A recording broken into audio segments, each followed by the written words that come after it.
Hi, now we enter another new year. Time is doing its job very sincerely and consistently. Time just moves forward, it never looks back.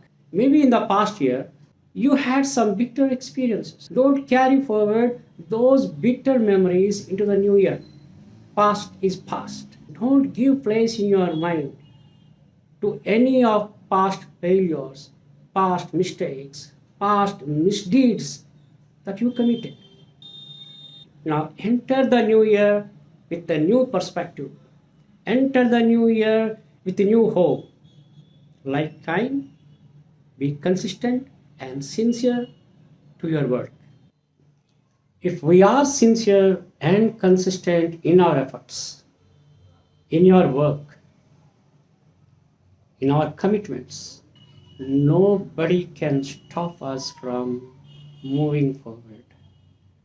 No one can stop us from success. The way no one can stop time.